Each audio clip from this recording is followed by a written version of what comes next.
Ja, gott fólk. Nú byrjum við aftur. Ég heiti Áslaug. Ég ætla að taka við að snæta þessu systeminni. Ég vona að þið hafi notið hádegismatarins. Ég ætla að við erum búin að borða mikið af kökum. Ég er svo mikil krakki, orðin 21. Og það kemur Joanne Watson. Hún ætlar að halda áfram frá því í morgun og ræða þannig á að virða, skilja og túlka, vilja og óskum fólks sem lítið hlustað á. Gjörðu svo vel.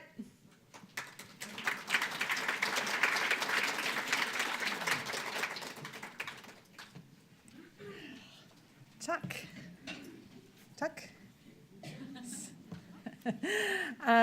Okay, so this morning I talked to you about some of my research and some of my findings.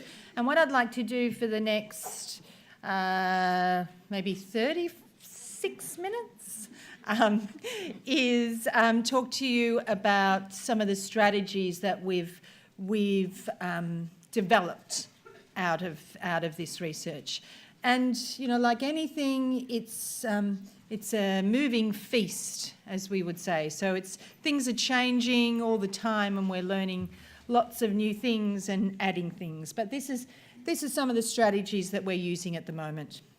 So just a reminder, this is the way that I am defining supported decision-making, and supported decision-making explicitly recognises that choices are made within a social context. You'll remember all this from this morning. I'm sure you were listening so closely. Oh, yes, sure.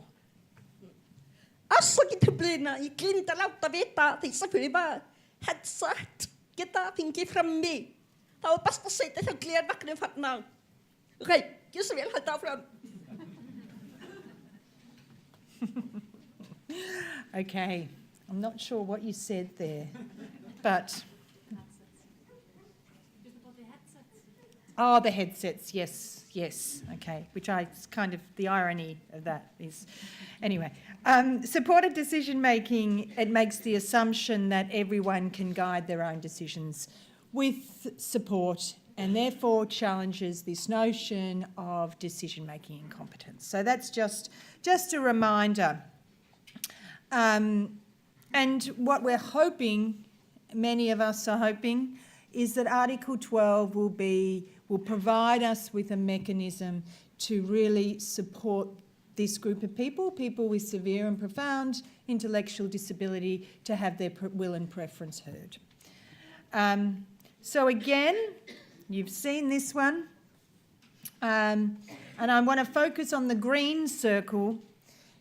As signatory nations, we have this obligation that we must do all we can to make sure that people with a disability are able to live a life of their preference. So that's what we're talking about when we use that term, supported decision-making, or when you see that within the United Nations documentation. And you will remember this model that's come out of our research, and now in the next 33 minutes I'm going to focus on the role of the supporter. What can we do? What are useful mechanisms to help people to respond? And that means to acknowledge, interpret and act. So that's what we've done with this idea of responding. We've broken it down into three very clear sections. So the first thing we need to do is acknowledge that someone is actually communicating, acknowledge that everyone communicates, interpret, and then act on that interpretation. And what we do know is it's best done collaboratively. So that's been the theme all morning. You know, it's all about doing it together. Gisli, where is he? I think that he articulated it perfectly. There really is power in a union, and I think that you're a perfect example of that. Your circle of support around you, Gisli, is wonderful.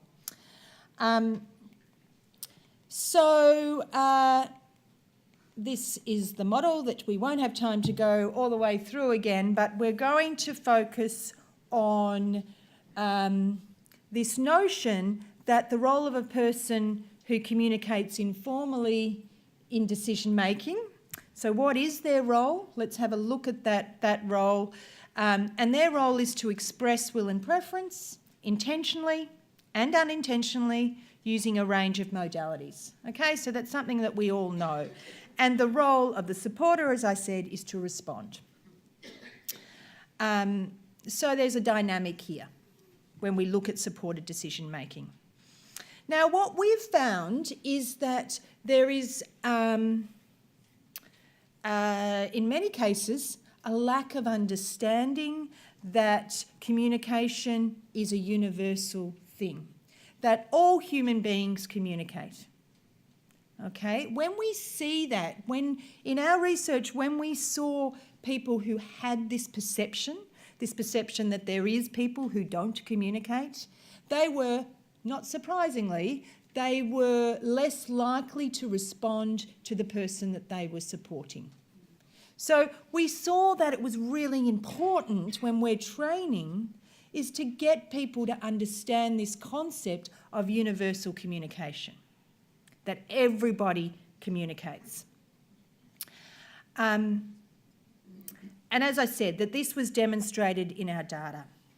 So what we've done is introduce people, or people that we're providing training to around this, to the human communication continuum.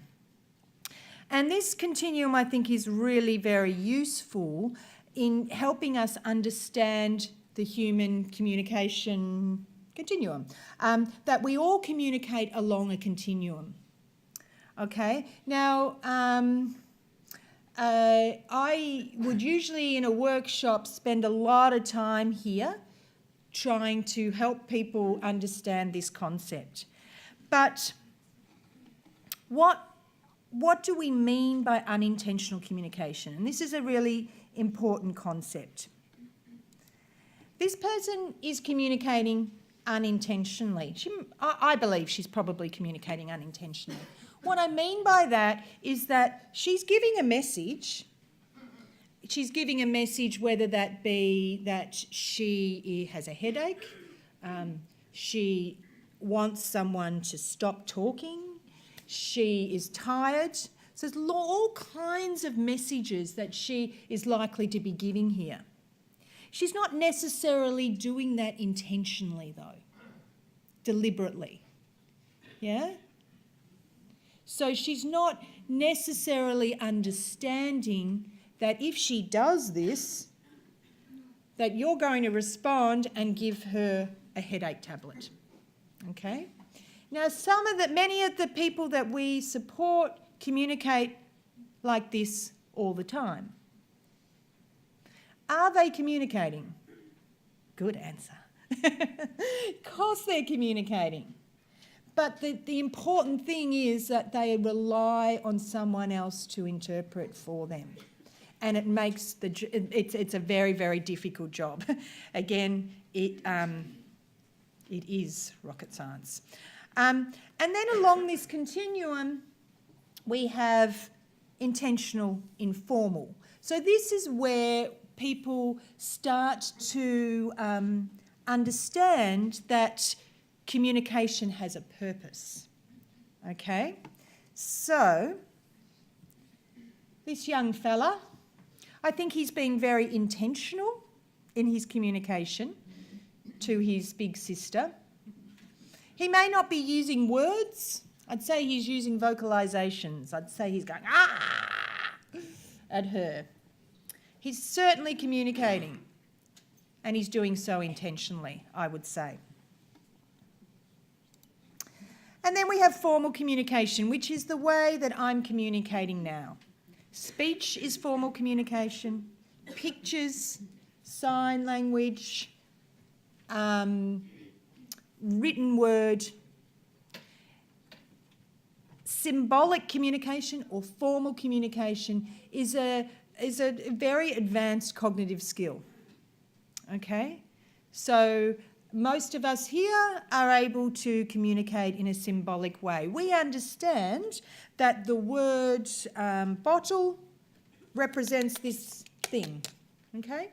We understand symbols. So if we look back at this continuum, and I don't want you to think that I'm talking about adults with disabilities in a developmental way, but sometimes it's helpful to understand this communication. So a newborn baby, many of you will remember when your babies were born that they communicated from a very, very early age. So they might cry, and in my house that meant Andy, my husband, changed the nappy, got up out of bed and changed the nappy. The baby wasn't communicating intentionally, but we responded to that communication. And then gradually, as Andy's changing the nappy, about 6 months goes by, and the baby starts kicking, and Andy laughs, and the baby kicks some more, the baby laughs, starts to understand that Dad's a communication partner. This is good. So intentional communication starts. And then at about 12 months, we get words. Okay? So we have, if we think about communication along that continuum, the issue that we have that I find astounding is that when we have our newborns, we communicate, every cry, we're there, we respond. But adults with intellectual disability who are communicating unintentionally, we don't respond like we do for babies. So I think it's really important that we are very clear and honest about the fact that there is a group of people who communicate unintentionally, and their communication is just as valuable as anyone's. So you'll see that the continuum that I've got here is 2 arrows. It's not an arrow that way, because I want you to understand that all communication is valuable. It's just that in today's world, in 2018, me as a very formal symbolic communicator, I am privileged in this world. Constantly doors open for me because I don't communicate unintentionally. And I think that we really need to change that. So understanding this concept is something that we do with, I do with people, with staff. I spend a lot of time on it. And what I'm seeing is where people beforehand said, no, she doesn't communicate. When we introduce this concept, they begin to change their opinion on that. And not only do they change their opinion on that, they are more responsive to the people that they support, because they see, they see the communication the person is giving. So the other thing that we do, another strategy that I'd like to talk to you about, is understanding our own misconceptions and biases. So we're very honest. In my workshops, we're very honest, and I get people to really challenge their thinking. So this is, and I have permission to share this with you. This was a support worker who I worked with, or probably started working with him probably about 5 years ago. And this is a quote that he gave me back then when he first met me. And he certainly has changed his approach. But he said to me when I came in, the speech pathologist comes into the house and, what would I know? Okay, he said to me, so you're saying he can make a decision. I get it. I get what you're saying, but I'm not sure you know him, do you? I'd actually known him for 15 years, but He can't tell us what he wants. We just decide shit for him. Sorry about the language, but Australians tend to swear. No offence, but we have all these programs and stuff. But at the end of the day, people don't know who we're dealing with here. They just can't communicate. It's different for them. They can't tell us what they want, so we just have to get on with it and make decisions that we think are best for the guys. Really good heart. This guy's, he's got a great heart, but he really honestly believed that there was no way of hearing this man's will and preference. So his role as his supporter was to just decide what was best for him. So things like, at the end of the day, people don't know what we're dealing with here. They just can't communicate. It's different for them. They can't tell us what they want. Because, he can't communicate. He has a lot of brain damage, So, there's I have a lot of data around this kind of perception of communication. And these people aren't bad people. They just really didn't understand that we all communicate. And once we were able to change that mindset, we saw some really different things. And so I've used these quotes with the same people and challenged them now. And I say, this is what you said. And they're horrified. They will say, oh, gee, wow, I really didn't know. So, really being very, very open and having a conversation with people, we find that's really helpful. The other thing that I mentioned this morning was what we saw was where people were unintentional communicators. So, on the left side of the continuum that I put up before, they were less likely to be responded to. So things like with Kev, now Kev's is an intentional communicator, so he's sort of in the middle there, intentional formal. He is much clearer, we know what he wants more, so we tend to respond to him, He will bang the cup on the table saying, I want breakfast, I want it now. He doesn't say that, but that's how she was interpreting. And so she does interpret him beautifully. She has a beautiful relationship with him. But then she goes on to talk about Yuri, who is an unintentional communicator. No, not like Yuri. He's so quiet and we don't know what he wants. It's so much harder to work out, So I guess you could say we ignore him a lot of the time. And it's in training, what we try to do is make a safe place for people to actually say how they really feel, because you get, these kind of comments. And often if you're judgmental and you go, oh, I can't believe you said that, that's a terrible thing to say, people aren't going to be open, and you're not going to be able to work with some of these attitudes that do need changing.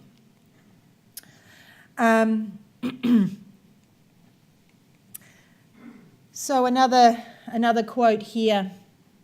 I feel bad he gets ignored a lot because he can't tell us stuff. I guess we don't respond to him like as much as the others. There's nothing to respond to. Does that make sense? So this real belief that there's nothing to respond to. And attitudes change, like I said, once people understood this human communication continuum. And if people are interested in the way we train around that, I'd be happy to share some of my material with you. So the other thing that we do, and I touched on that this morning, is build decisions from very subtle expressions of preference. So we will use, as I said this morning, things like the preferred activity analysis, which I'm happy to share with you, and I'd love you to use it and tell me what you think. And then we have another form, which is an exploration of options. So we get people to really unpack what people's likes and dislikes are, and then to replicate those likes and dislikes in a range of different activities that we trial and document. So remember this quote, which I think really explains that building preferences into decisions. The starting point is not a test of capacity, but that presumption that every human being is communicating all the time, right along that continuum, and that this communication will include preferences.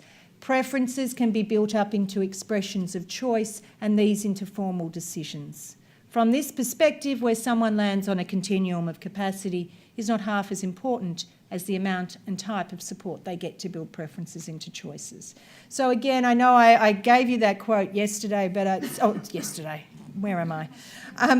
This morning, but I think it's a really important one because it really explains that preferences can be built up into expressions of into choice and then decisions. And if you think about Tom, again, you know, there is no doubt in my mind who was the author of the decision to buy more tickets.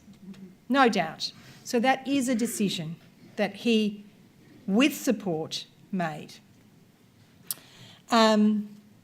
So these are the two tools that, if you're interested, just email me, call me, come and see me in Melbourne, and I'll give you some. I'll give you those. So this is our friend Tom again. I want to talk to you and give you another example of how we built up his expression of preference into a decision. And again, it was a financial decision. So this is Tom. He, in Australia we have, I'm sure you have them here, sheds like that, corrugated iron, yeah? Okay. So we have lots of these. It's, there's always a shed in someone's backyard. Everyone has a shed in their backyard. Except for Tom. He didn't have a shed in his backyard. But what can also happen is when it can get very hot where I come from, we can have, last summer we had 48, 49, 50 degrees Celsius. So for him to touch this would be really, really dangerous. So he loves corrugated iron. He loves touching it, particularly when there's been some sun on it. Feels really warm, and he will spend a lot of time wherever you go. If he sees a shed, he's straight there and he'll be touching that shed and feeling it and feeling the bumps and the warmth. He'll put his face on it and he really enjoys that. So we have a lot of video which we shared with his circle of support with him doing that. Things like, what are you doing, mate? Does it feel good on your hands? Might be nice and warm too. Do you know the most sensitive spot on Erin? Can I get your nose? Gonna get your nose. Gonna get your... Got your nose. Can I get your nose? Gonna get your nose. Gonna get your... Got your nose. Where's your nose? So we used a lot of this video. We analysed what was going on with him touching the shed. What we ended up doing is using some of his individualised support package to support him to buy a shed for his own for the group home backyard. There's nothing in that shed. It's just, he spends a lot of time outside touching the shed. Now, there was another moment, a beautiful moment in that, and it was a good teaching moment for the staff. And I'm not sure if you could see where he pulled back when she tried to get his nose. Yeah, did you see that? And then he came back in, and then he pulled back, and we came back in, and we spent hours discussing whether he actually likes Cherie doing this, because Cherie thinks he does.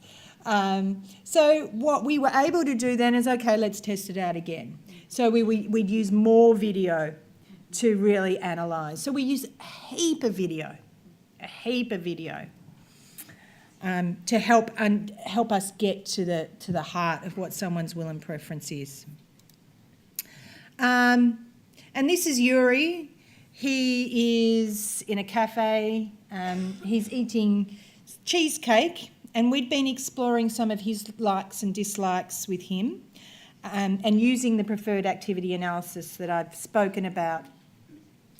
And we were pretty convinced that he liked creamy texture, like that soft texture. But we wanted some video, some proof that we could put into a multimedia profile for his support network. So this is him. There's some older video, but I haven't got it with me, but where you'll see Yuri, his normal state is he spends a lot of time doing that, okay? So just a very slow tongue in and out. Spends a lot of time, and it usually means he's pretty content when he's doing that. I want you to watch how fast his tongue moves in this. Oh, sorry, dude. Clumsy. Oh, yeah.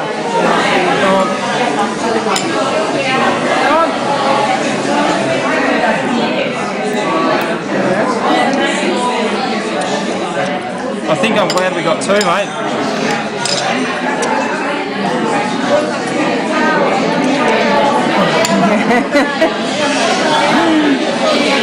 Sorry about the little spoon, mate. It's just all they had here.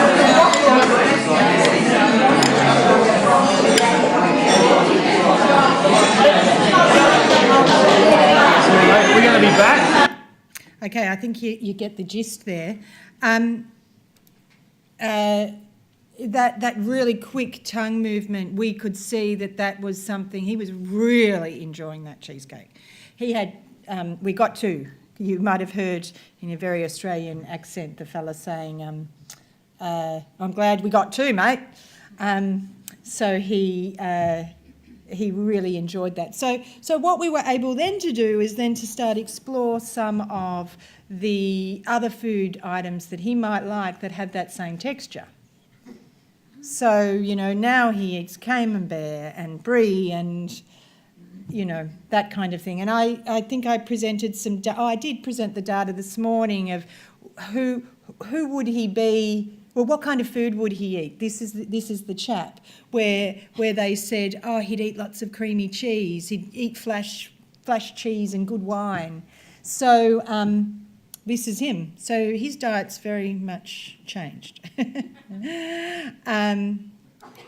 Okay, so this building relational closeness that we talked about this morning, and we know that supporters who report having a very intimate or very close relationship with the person they support, they were more responsive to a person's expression of will and preference. I haven't told you how we measured responsiveness. That's a whole nother workshop, but we used a tool that we developed for this research, an observation tool.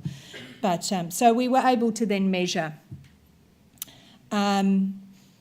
And again, what we saw, that relational closeness was important, was knowing a person's life story and life history was really, really important. And we've heard that over and over again today. Really important, and we need to do all we can to do that. So to put something together. So we use a lot of video again to present someone's life story. So what I try to do with the people that I work with is each person has their own little DVD, which has a little bit about their history, a little bit about how they communicate, and in some places that I work in, I have managed to get the powers that be, the management, to allow for any new staff that come in to be paid for an hour of their time before they start to look at these videos before they begin their shift, particularly what we call casual staff, so staff that don't know them. So we're really asking people to get to know them. But, you know, most NGOs or service providers, as if they're going to pay them, oh, well, that's fine, they can come in early and watch, but we're not going to pay them for that. And my argument is this is their job, but it's about trying to change a lot of that. 8 minutes left, good. We use multisensory storytelling, which I haven't got time. There is a lovely video that I can forward you. I haven't got time to show you, but I'm happy to. Does anyone use multisensory storytelling? Yeah. What that is, it's used a lot in the UK.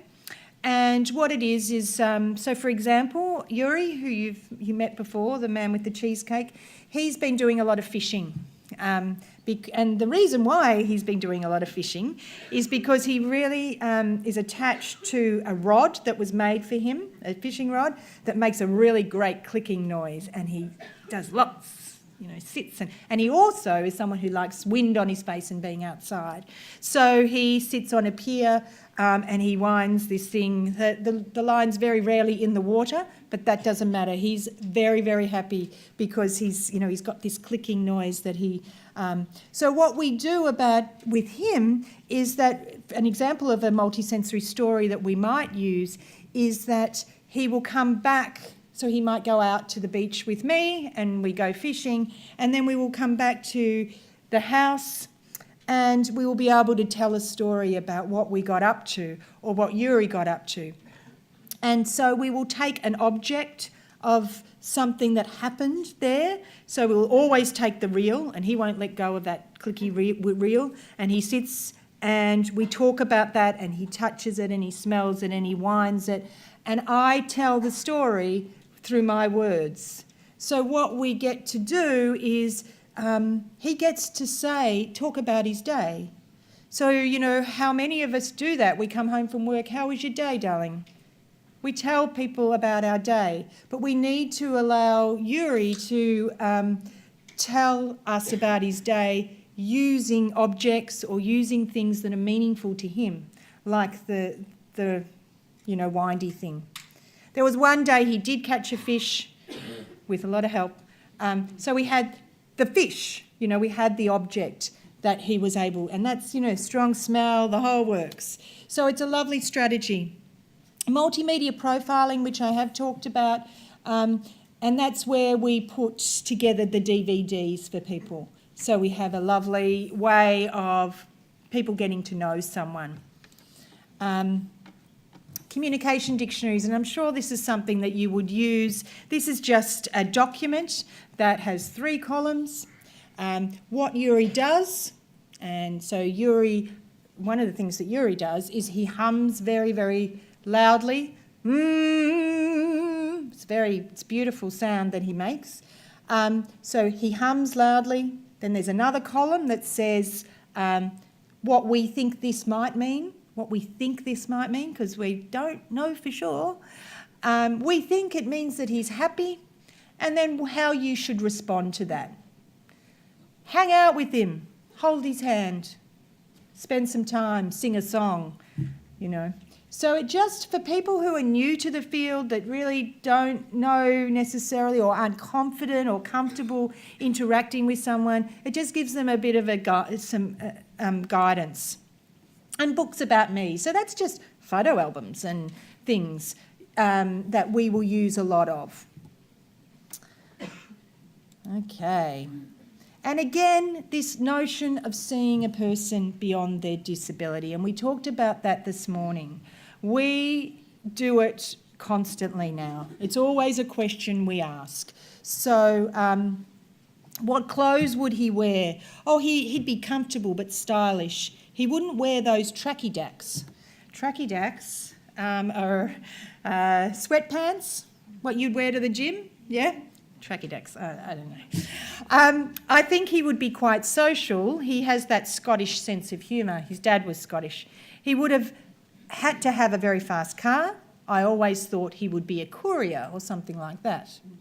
So, you know, really getting people to explore that, but we really need to take that next step. Why aren't we supporting him to be a courier if that's what we think? Why can't he, why does he have to wear those tracky dacks if that's what we think? Because they're awful. They're really awful and very uncool. And I agree that he would be quite a stylish person. And this is a woman that really loves singing and dancing. And this is a quote from her mum. She just really loves interacting with other people, singing, dancing. You know, she would have made a great cheerleader. They used to live in America, so yeah. Okay. And we need to challenge this system of relational closeness. I think you're more ahead than we are around this with gentle teaching, because it allows you to break down those barriers, you know. But where I come from, I'm constantly saying it's okay if someone becomes friends with someone.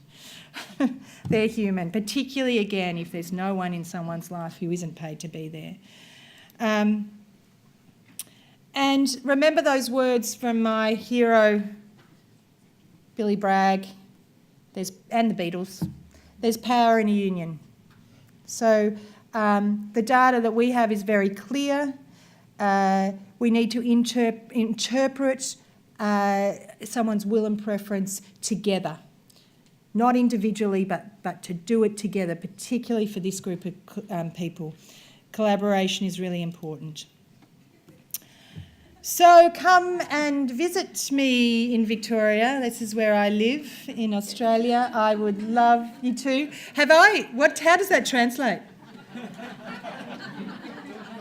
What have I done wrong? What does it say?